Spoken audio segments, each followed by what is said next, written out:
আসসালামু আলাইকুম। আজকের বিষয়তে স্বাগত জানাচ্ছি আমি উম্মে সুরায়া। রাশিয়ার আগ্রাসনের মধ্যেও ইউক্রেন দ্রুত সম্প্রসারণ করছে নিজেদের অস্ত্র উৎপাদন সক্ষমতা। দেশটির প্রেসিডেন্ট ভলোদিমির জেলেনস্কির মতে বর্তমানে ফ্রন্ট লাইনে ব্যবহৃত অস্ত্রের অর্ধেকের বেশি এবং দীর্ঘ পাল্লার অস্ত্রের প্রায় পুরো সরবরাহই দেশীয় উৎপাদনের মাধ্যমেই আসছে। যুদ্ধের শুরুতে সোভিয়েত আমলের পুরনো অস্ত্রের উপর নির্ভরশীল থাকলেও এখন ড্রোন ও রোবোটিক অস্ত্র প্রযুক্তিতে ইউক্রেন নতুন দৃষ্টান্ত স্থাপন করছে। কিয়েভের ভেতরেই গোপনে ক্রুজ ক্ষেপণাস্ত্র উৎপাদন বাড়ানো হয়েছে।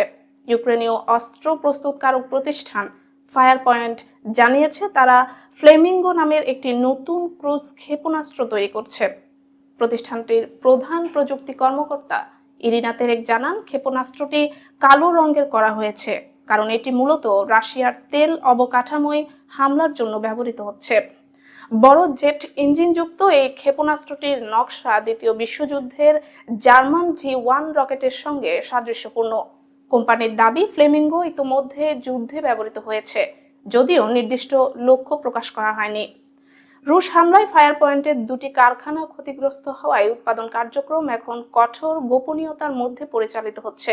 বিবিসির সাংবাদিকদের কারখানায় নিয়ে যাওয়া হয়, চোখ বেঁধে এবং ভেতরের কোনো কাঠামো বা কর্মীদের ছবি তোলার অনুমতি দেওয়া হয়নি। ফ্লেমিঙ্গো ক্ষেপণাস্ত্রের পাল্লা প্রায় 3000 কিলোমিটার, যা মার্কিন টমাহক ক্ষেপণাস্ত্রের কাছাকাছি। ইউক্রেনীয় সেনাপ্রধান ওলেকজান্ডার সিরস্কির দাবি, রাশিয়ার গভীরে চালানো এসব হামলায় দেশটির অর্থনীতির অন্তত 21.5 বিলিয়ন ডলারের ক্ষতি হয়েছে। অন্যদিকে রাশিয়া প্রতিদিন গড়ে প্রায় 200 শাহেদ ড্রোন ব্যবহার করছে, যেখানে ইউক্রেনের সক্ষমতা তার প্রায় অর্ধেক। তবুও ইউক্রেন কম খরচের দেশীয় ড্রোন ও ক্ষেপণাস্ত্রের মাধ্যমে রাশিয়াকে মোকাবিলা করছে। ইউক্রেনের কর্মকর্তাদের মতে শক্তিশালী দেশীয় অস্ত্রশিল্পই এখন দেশের সবচেয়ে বড় নিরাপত্তা ভরসা। এদিকে রাশিয়া তাদের নতুনভাবে তৈরি হাইপারসনিক ও পারমাণবিক সক্ষমতা সম্পন্ন ক্ষেপণাস্ত্র ওরেশনিক বেলারুশে মোতায়েন করেছে। বেলারুশের প্রেসিডেন্ট আলেকজান্ডার লুকাশেঙ্কো এ তথ্য নিশ্চিত করেছেন। লুকাশেঙ্কো জানান, রাশিয়ার এই অত্যাধুনিক ক্ষেপণাস্ত্র ইতোমধ্যে বেলারুশের ভূখণ্ডে স্থাপন করা হয়েছে এবং তা সম্পূর্ণ যুদ্ধপ্রস্তুত অবস্থায় রয়েছে। রাশিয়া গত বছর ইউক্রেনের দনিপ্র শহরে হামলার সময় প্রথমবারের মতো এই ক্ষেপণাস্ত্র ব্যবহার করে, এরপরেই সেটিকে প্রকাশ্যে আনে। ওই হামলাকে চলমান রাশিয়া ইউক্রেন সংঘাতে উত্তেজনা বৃদ্ধির একটি গুরুত্বপূর্ণ ধাপ হিসেবে দেখা হয়। বর্তমানে এই যুদ্ধ চতুর্থ বছরে প্রবেশের দ্বার প্রান্তে রয়েছে। সাবেক সোভিয়েত প্রজাতন্ত্র বেলারুশ রাশিয়ার ঘনিষ্ঠ মিত্র হিসেবে পরিচিত। 2022 সালের ফেব্রুয়ারিতে ইউক্রেনে পূর্ণমাত্রার আগ্রাসন শুরু করার সময় বেলারুশের ভূখণ্ড ব্যবহার করেছিল রুশ বাহিনী। বিশ্লেষকদের মতে বেলারুশে পারমাণবিক সক্ষমতা সম্পন্ন ক্ষেপণাস্ত্র মোতায়েন পূর্ব ইউরোপে নিরাপত্তা পরিস্থিতিকে আরো জটিল করে তুলতে পারে এবং ন্যাটো ও রাশিয়ার মধ্যে উত্তেজনা নতুন মাত্রা পেতে পারে। ফুটবল কিংবদন্তি লিওনেল মেসির সাম্প্রতিক ভারত সফর নানা আয়োজন ও আলোচনার জন্ম দিয়েছে। সে তালিকায় এবার যুক্ত হলো একটি বিলাসবহুল উপহার, প্রায় 9.94 কোটি রুপি মূল্যের একটি বিরল ঘড়ি, যা মেসিকে উপহার দিয়েছেন শিল্পপতি মুকেশ আম্বানির ছোট ছেলে অনন্ত আম্বানি। ভারতীয় সংবাদ মাধ্যম ইন্ডিয়ান এক্সপ্রেস জানায়, গুজরাটের জামনগরে অবস্থিত অনন্ত আম্বানির প্রতিষ্ঠিত বন্যপ্রাণী উদ্ধার ও সংরক্ষণ কেন্দ্র ভান্তারা পরিদর্শনে গিয়েছিলেন মেসি। সফরের শুরুতে তার হাতে কোনো ঘড়ি দেখা না গেলেও পরিদর্শনের মাঝামাঝি সময়ে তাকে একটি বিশেষ সংগ্রহযোগ্য ঘড়ি পরতে দেখা যায়। ওই ঘড়িটি হলো রিচার্ড মিল RM003V2 GMT টার্বিও, যার বিশ্বজুড়ে মাত্র 12টি ইউনিট তৈরি করা হয়েছে। বিশেষ এই ঘড়িটির বাজার মূল্য আনুমানিক 11 লাখ মার্কিন ডলার, যা ভারতীয় মুদ্রার প্রায় 9.94 কোটি রুপি।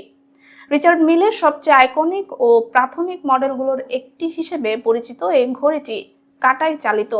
এতে রয়েছে ঘন্টা ও মিনিট নির্দেশক, দ্বৈত time zone, function selector, power reserve এবং টর্ক ইন্ডিকেটর। নকশায় ব্যবহৃত হয়েছে কালো কার্বন কেস, স্ক্যাল ও টাইটানিয়াম বেস প্লেট। ঘড়িটির 38 মিলিমিটার ট্রান্সপার্টাইট কেস তৈরি করা হয়েছে কার্বন টিপিটি দিয়ে, একটি উপাদান যা মূলত অ্যারোস্পেস ইঞ্জিনিয়ারিং ও ফর্মুলা 1 রেসিং এর জন্য উন্নত করা হয়েছিল। ভান্তারা সফরের সময় অনন্ত আম্বানির হাতেও নজর কাড়ে একটি বিরল ঘড়ি। তিনি পড়েছিলেন রিচার্ড মিল RM056 সাফায়ার টারবিও, যার মূল্য প্রায় $50 লাখ বা ভারতীয় মুদ্রায় প্রায় 45.59 কোটি রুপি। মেসির ভারত সফর ও এই ব্যতিক্রমী উপহার সামাজিক যোগাযোগ মাধ্যমে ব্যাপক আলোচনা ও আগ্রহ তৈরি করেছে। আরব বিশ্ব দীর্ঘদিন ধরেই বিশ্বের সবচেয়ে বিত্তশালী ও প্রভাবশালী পরিবারগুলোর আবাসস্থল হিসেবে পরিচিত। রাজকীয় জীবনধারা, বিপুল সম্পদ এবং রাজনৈতিক ক্ষমতার সমন্বয়ে এসব পরিবার শুধু মধ্যপ্রাচ্য নয়, বৈশ্বিক পরিসরেও গুরুত্বপূর্ণ অবস্থান তৈরি করেছে। এই সম্পদের ভিত্তি কেবল আধুনিক তেল ও গ্যাস ব্যবসা নয়, শতাব্দী প্রাচীন শাসন ব্যবস্থা, বাণিজ্যিক দূরদর্শিতা এবং সময়োপযোগী বিনিয়োগ এসব পরিবারকে বিশ্বের শীর্ষ ধনীদের কাতারে পৌঁছে দিয়েছে। ব্লুমবার্গের 2025 সালের বার্ষিক প্রতিবেদনে বলা হয়েছে, বিশ্বের শীর্ষ 25টি ধনী পরিবারের মোট সম্পদের পরিমাণ বর্তমানে প্রায় 29 ট্রিলিয়ন মার্কিন ডলার।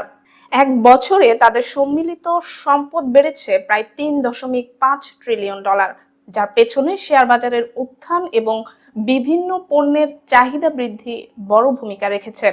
এই তালিকায় আরো বিশ্বের সবচেয়ে প্রভাবশালী 3টি পরিবার হলো সংযুক্ত আরব আমিরাতের আল নাহিয়ান পরিবার, সৌদি আরবের আল সৌদ পরিবার এবং কাতারের আল থানি পরিবার। সংযুক্ত আরব আমিরাতের রাজধানী আবুধাবির শাসক পরিবার আল নাহিয়ান বর্তমানে বিশ্বের দ্বিতীয় ধনী পরিবার। তাদের আনুমানিক নিট সম্পদের পরিমাণ প্রায় 335 বিলিয়ন ডলার। এই পরিবারের প্রধান শেখ মোহাম্মদ বিন জায়েদ আল নাহিয়ান বর্তমানে UAEর প্রেসিডেন্ট হিসেবে দায়িত্ব পালন করছেন। তেল আবিষ্কারের বহু আগে থেকেই আল নাহিয়ান পরিবার এই অঞ্চল শাসন করে আসছে। জাতীয় নিরাপত্তা উপদেষ্টা শেখ তাহনুন বিন জায়েদ ব্যক্তিগত ও রাষ্ট্রীয় পর্যায়ে প্রায় 1.5 ট্রিলিয়ন ডলারের সম্পদ তদারকির সঙ্গে যুক্ত। কৃত্রিম বুদ্ধিমত্তা ও আধুনিক প্রযুক্তিতে তার বিনিয়োগ উল্লেখযোগ্য। সৌদি আরবের শাসক রাজবংশ আল সৌদ পরিবার ব্লুমবার্গের তালিকায় তৃতীয় অবস্থানে রয়েছে। তাদের নিট সম্পদের পরিমাণ আনুমানিক 213 বিলিয়ন ডলার। প্রায় 93 বছর ধরে সৌদি আরব শাসন করে আসা এই পরিবারটির সম্পদের প্রধান উৎস দেশটির বিপুল তেলের মজুদ। প্রায় 15,000 সদস্যের এই পরিবারের প্রভাবাধীন সম্পদের প্রকৃত পরিমাণ আরো বেশি বলে ধারণা করা হয়।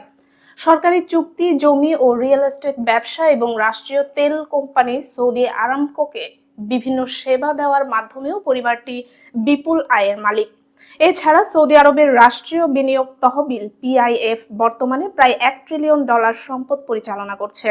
যুবরাজ মোহাম্মদ বিন সালমানের ব্যক্তিগত সম্পদের পরিমাণ 1 বিলিয়ন ডলারের বেশি বলে জানা যায়।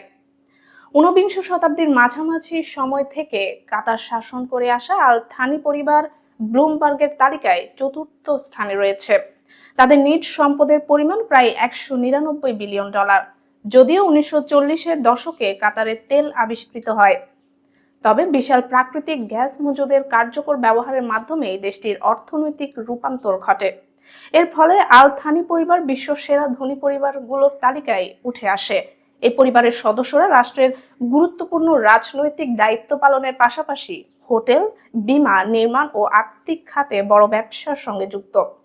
কাতারের বাইরে লন্ডনের মেফেয়ার অঞ্চলের বিলাসবহুল সম্পত্তি, ঘোড়দৌড়ের খামার, বেসরকারি ব্যাংক এবং বিখ্যাত ফ্যাশন হাউস ভ্যালেন্টিনোতেও তাদের উল্লেখযোগ্য বিনিয়োগ রয়েছে।